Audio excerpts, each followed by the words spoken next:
They have the 3 Ps: play caller, protection, playmakers, check, check, check. You look at some of the weapons they have: Justin Jefferson, Jordan Addison, TJ Hawkinson when healthy. You sign Aaron Jones, Ty Chandler. I love the Vikings for any quarterback, but especially for JJ McCarthy. This is the Lombardi Line with former NFL executive Michael Lombardi. Now here is your host, Stormy Buonantony, on VSiN, the sports betting network.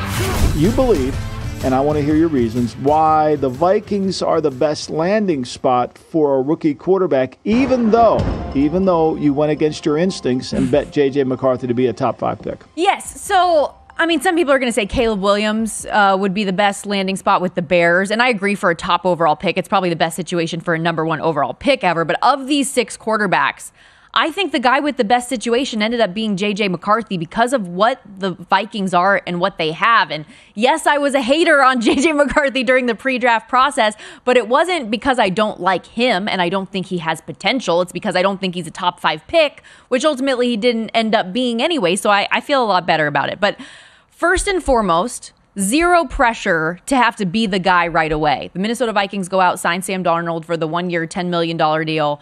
So you can give him the opportunity to sit back, learn. How often do we talk about more quarterbacks in the NFL are ruined than they are developed? So an opportunity to develop with Kevin O'Connell, with McCown there in that quarterback room. You talk so much about the coachability factor that he has, and he's going to have a great surrounding cast to do that.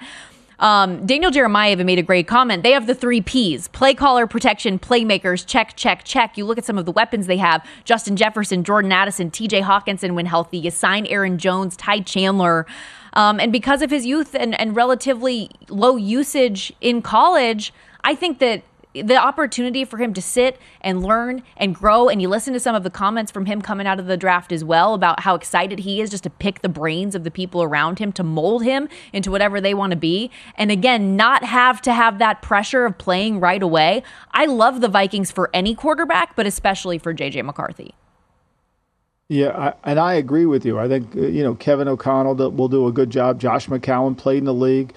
So there is and the thing too, and I think you hit this well, there's no real expectation on him being the man right away.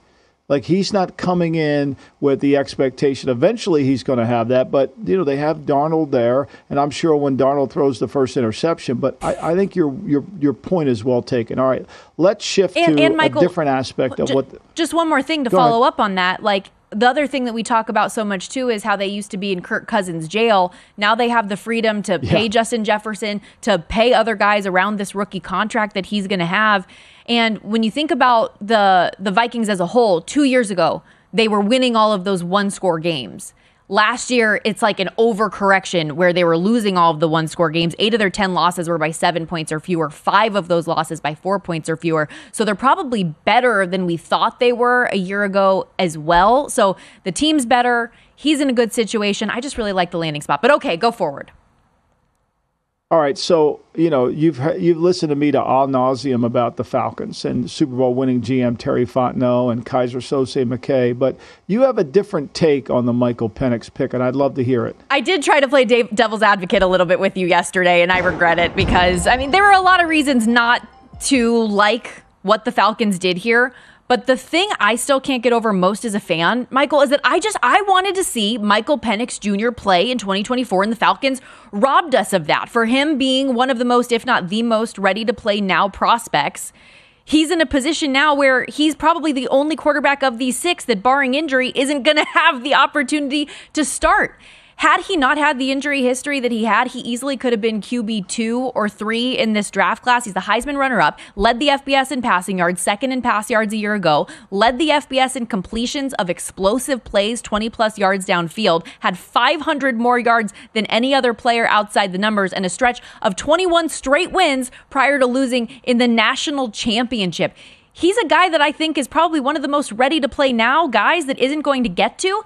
And because he turns 24 next week, if things go as they hope in Atlanta, he's going to be 28 years old when Kirk Cousins reached the end of this contract. By contrast, Patrick Mahomes was 28 for this year's Super Bowl, his third. Deshaun Watson is 28. Baker Mayfield is 28. Josh Allen's 27. Lamar Jackson, Kyler Murray, Tua, Justin Herbert, 26. Jalen Hurts are 25. How many football lives does it feel like those guys have lived? And we're not even going to see Michael Penix at that point. And if you want to give me the Packers comp again, okay, well, Jordan Love is only a year older than this guy. He was drafted at 21 years old. They're different things, and it sucks for Michael Penix. It sucks for Kirk Cousins. It sucks for Atlanta Falcons fans and fans in general who love football and want to see Michael Penix on the field.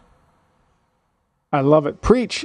I agree with you on all those factors. That's even the other side of it is you know, you're going to, again, this is like, you may be too young to ever see the movie Ferris Bueller, but his buddy Cameron's father's car stayed in the garage the whole time, and they never could take it out. And then one day they did take it out and then had too many miles on it and they got in trouble. But you can't play to. You're right, and I agree with you. And this is another point. It does cheat us. All right, let's go to your favorite subject, the San Francisco 49ers.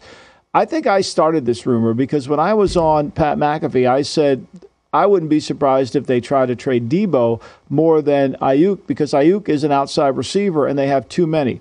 Give us your handle on what you would do if you were the GM of the 49ers when it came to Deebo Samuel. I think all of the rumors around the trades as it pertained to the draft made a ton of sense. But because nothing materialized by night 2, I am fully convinced that it's not going to happen. It's like Mean Girls when Regina George tells Gretchen Wiener, stop trying to make fetch happen. It's not going to happen. This is not going to happen. The 49ers are going to go into 2024 with both Brandon Aiyuk and Deebo Samuel on the roster. Even Adam Schefter said on the Pat McAfee show this week as well that the plan right now is to move forward with both of these guys. They got calls on Deebo. Nothing was getting close to done, though. And I understand that forks in the road are coming, that, Aiyuk is at the end of the road with his deal, that Deebo Samuel's in year 2 of a big extension that comes with a cap hit. We have big contracts in Nick Bosa and Fred Warner, and Brock Purdy is going to have to be paid soon. I know that's coming, but this is a franchise that is in full win now mode. They are doing everything humanly possible to lift a Lombardi trophy over their heads come next February. And that's going to involve a stacked wide receiver room. Plus, I think they did a good enough job in the draft to try to, have some young talent develop behind them when the time comes. But this year, those two are going to be in the wide receiver room to me. And a good thing, right? And I agree with that. I think the 49ers are being patient, right? They can't get the value back for what those players can do for their team this year. And they're going to go and try to get back to the Super Bowl. Your point's really well taken.